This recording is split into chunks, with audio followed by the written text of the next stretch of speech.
Terus kemudian ini yang aku pengen tanyain sih, kan karena aturan keislamannya itu ketat banget nih di fakultas kamu.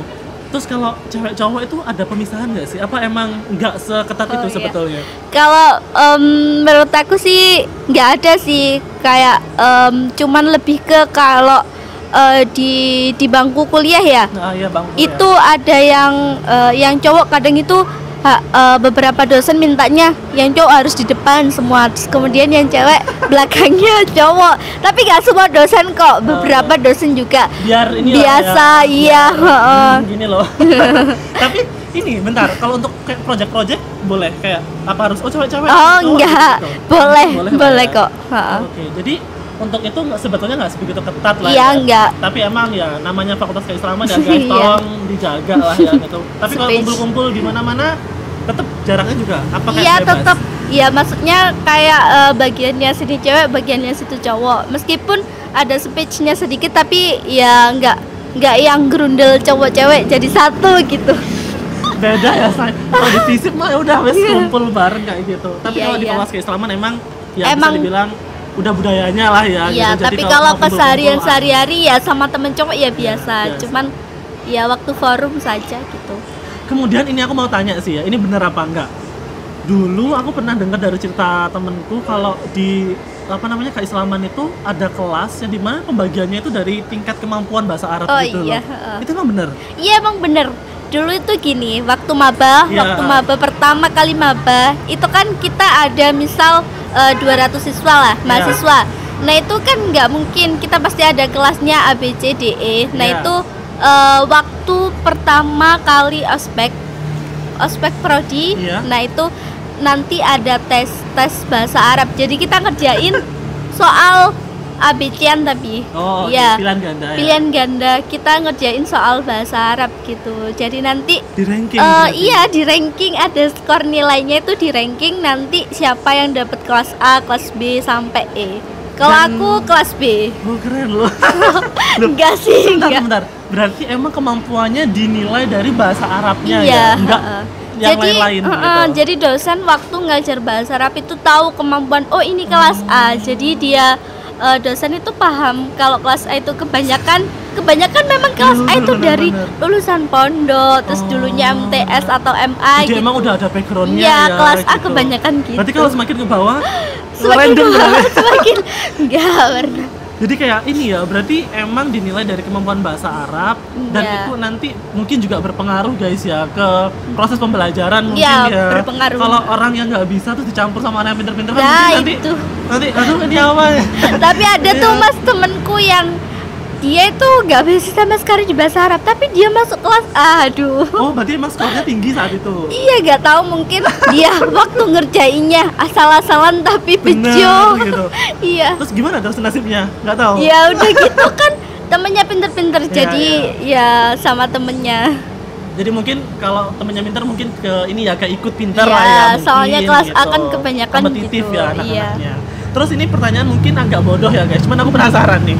Pernah nggak sih ada anak di luar Islam, anak yang backgroundnya di luar Islam yang pernah ambil jurusan yang di fakultas keislaman? Pernah denger nggak atau pernah tahu sendiri? Yang dia nggak pernah punya basic di Islam. Ini bukan agama Islam. Oh, iya Bukan, non Islam. non Islam gitu. Iya, iya. Pernah ada nggak sih kayak Kalau- mungkin iseng ngambil gitu buat belajar, kan namanya belajar ya guys, kan nggak Iya. menutup kemungkinan kan? Kalau setauku nggak ada, tapi denger dulu itu pernah ada, tapi ini nggak tahu ya bener apa enggaknya. Itu dari cerita cutting gitu. Pernah ada, cuman dia nggak ngelanjutin gitu. Ya. Tapi nggak tahu juga ya Iya, ini iya. bener apa enggak. Iya gitu, ini masih rumor ya. Iya, kita tapi nggak sejauh tahu. ini aku nggak pernah tahu. Jadi Nggak emang ada. rata-rata ya pastinya orang Islam. Orang gitu Islam. ya. Benar. Kemudian ada kajian nggak sih? Kalau kalau maksud aku dalam kelas nih, apakah emang ada kajian nggak sih? Di luar itu, kalau di luar itu kan mungkin di asrama ada ya. Tapi kalau di dalam kelas itu kajian gimana? Nggak ada kalau kajian. Kalau kajian itu biasanya diselenggarakan sama Fakultas Keislaman sendiri. Ada yang namanya itu rumah karakter. Itu dilakukan biasanya 1 bulan sekali. Kalau nggak salah itu itu ada kajian-kajiannya. Kemudian dari UKM dari asrama itu udah banyak kajian. Tapi kalau di kelas ya mata kuliah ya.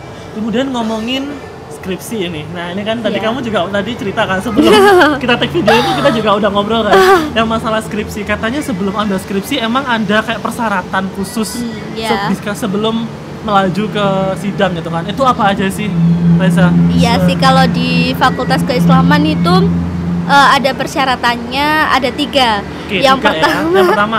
yang pertama itu punya sertifikat baca Al-Quran. Jadi tes baca Al-Quran itu waktu maba sudah bisa kita tes baca Al-Quran. Nah itu nanti ada nilainya juga, kayak panjang pendeknya atau tajwidnya Harokat berapa gitu-gitu ya. ya. Jadi ada nilainya, lancar atau ya lancar tapi kurang ini itu gitu. Tapi ada sertifikatnya dan itu ada Bukti ya? nilainya ABC Merusak gitu. gitu. Iya. Ada buktinya enggak ya? Terus yang Iya. kedua? Terus yang kedua itu syaratnya harus hafal ayat iktisad sama hadis iktisad gitu. Itu apa sih kalau boleh Had- tahu ya? Iya, Aku nggak itu tahu. itu ayat ekonomi sama hadis ekonomi. Jadi kalau nggak salah ada sekitar 50 ayat ekonomi dan juga hadis gitu. Itu tapi bisa dicicil mulai dari semester 1.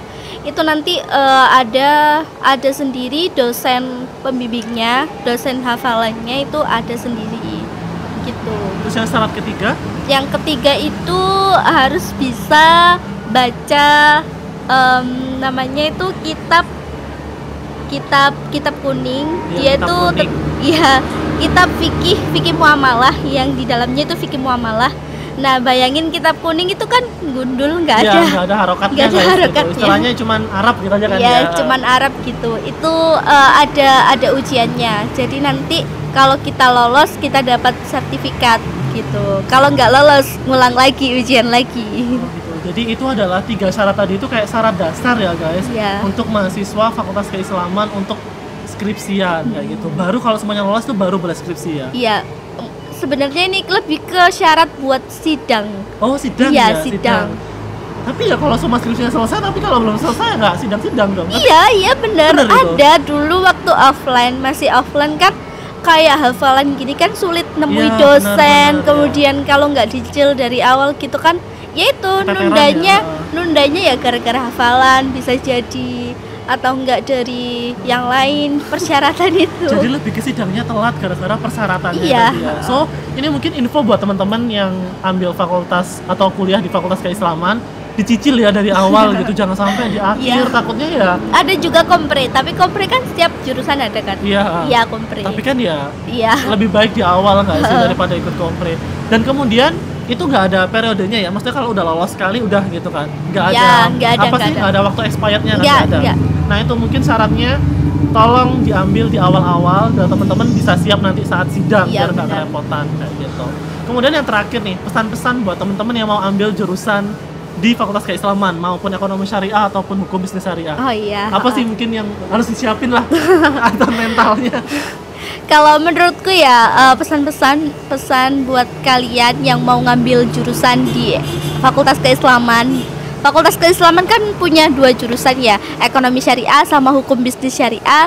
Ya kalau kalian memang memiliki basic di sana atau enggak kalian pernah dulunya MTS atau enggak pernah MA atau MI sekalipun, itu kalian boleh-boleh saja ngambil di Fakultas Keislaman. Tapi bukan berarti kalau mereka nggak punya basic nggak boleh. Cuman benar. yaitu kita namanya juga kan belajar. Jadi betul. kalau kita sudah punya basic sedikit terus kemudian diteruskan, itu kan bakal lebih seru gitu.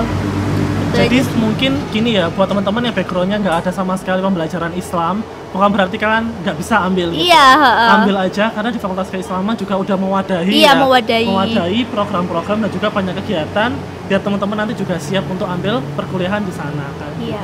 So menurut aku udah cukup, makasih banget Reza atas informasinya karena menarik Iya. banget. Karena pasti banyak banget teman-teman di luar jurusan di Fakultas Keislaman juga masih belum tahu informasi kayak gini Iya. kan. So that's why makasih banget buat informasinya. Dan juga teman-teman jangan lupa untuk subscribe dan see you on my next video. Bye bye. Thank you.